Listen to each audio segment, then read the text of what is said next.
और इन दिनों गजवाए हिंद, लव जिहाद और वक्फ बिल पर वार पलटवार का दौर जारी है। मुस्लिम धर्मगुरु वक्फ बिल को बड़ा धोखा बता रहे हैं तो लव जिहाद को लेकर हिंदू संगठन नो एंट्री का बोर्ड टांग रहे हैं। जवाब में समाजवादी पार्टी के नेता मुस्लिम युवकों को सलाह बांट रहे हैं। सवाल है कि आखिर इतना गदर क्यों मचा हुआ है।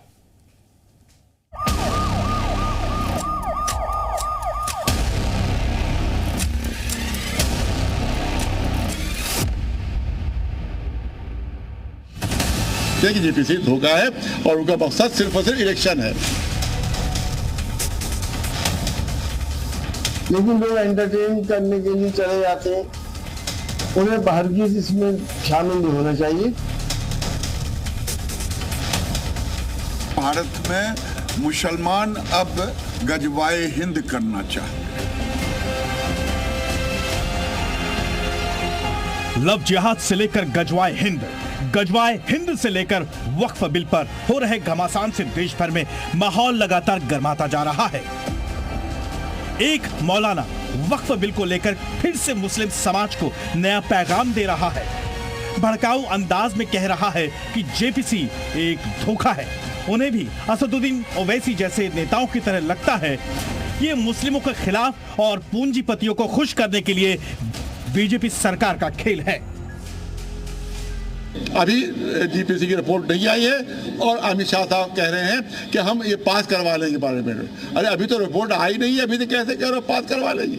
इसका मतलब जीपीसी धोखा है, टोटल धोखा है। और आपका पूरा इंटेंशन यही है, पहला फाइल इंटेंशन यही है कि आप इसको पास करवा लेंगे। अगर प्रूव कर दिया जाए कि किसी भी हिंदू मंदिर की एक इंच जमीन भी हमने ली है तो हम तब पूरा गवर्नमेंट वापस ले लेंगे। आपको बता दें कि वक्फ बिल पास होने से पहले इस वक्त बिल को लेकर पहले जेपीसी में मंथन हो रहा है ताकि कहीं कोई संशोधन बिल लाते वक्त कमी न रह जाए। दूसरी ओर कलबे साहब को राम सिंह जैसे पीड़ितों के दर्द को भी देखना चाहिए, जिनके पूर्वज सदियों से जिस जमीन पर रहते थे आज वो 40 साल से वक्फ से अपने हक की कानूनी लड़ाई लड़ रहे हैं।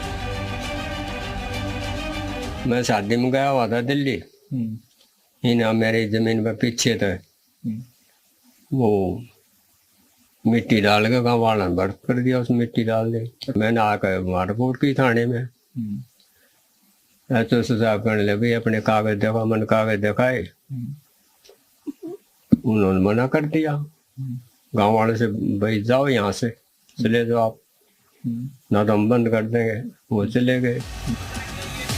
दूसरी ओर वक्फ संशोधन बिल के खिलाफ सड़कों पर उतरे मौलाना भड़काऊ तकरीरें कर रहे हैं, तो दूसरी ओर मस्जिदों के बाहर नमाज के बाद शिविर कैंप लगे हैं जहां क्यूआर कोड स्कैन कर वक्फ के खिलाफ वोटिंग हो रही है। लेकिन मामला अकेले वक्फ का नहीं है, बल्कि लव जिहाद से जुड़ा मामला भी लगातार तूल पकड़ रहा है। दरअसल नवरात्रि में गरबा को लेकर हिंदू संगठनों ने अलीपुर में आवाज बुलंद की।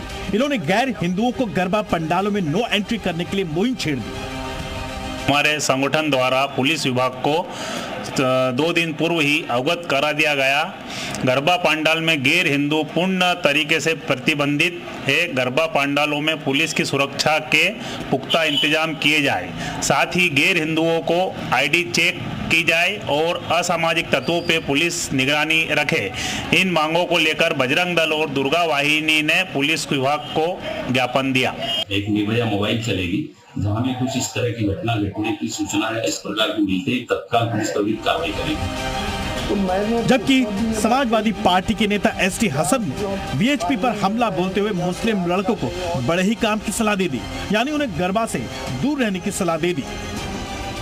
मुस्लिम बच्चों से पहले भी इस बात की सलाह थी कि उनको इस आयोजन में नहीं जाना चाहिए, क्योंकि ये एक धार्मिक आयोजन है, एक तरह की पूजा होती है। इसके अंदर जो इस्लाम के फंडामेंटल अलग हैं, हिंदुइज्म के अलग हैं, लेकिन लोग एंटरटेन करने के लिए चले जाते हैं, उन्हें बाहर की इसमें शामिल नहीं होना चाहिए।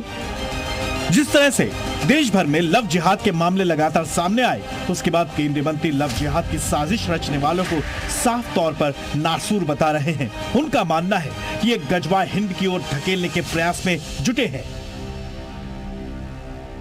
भारत को जो लोग पाकिस्तान और बांग्लादेश बनाना चाहते हैं उनके लिए भी एक ये ऑब्जर्वेशन क्वेश्चन मार्क है। भारत में मुसलमान अब गजवाए हिंद करना चाहते हैं।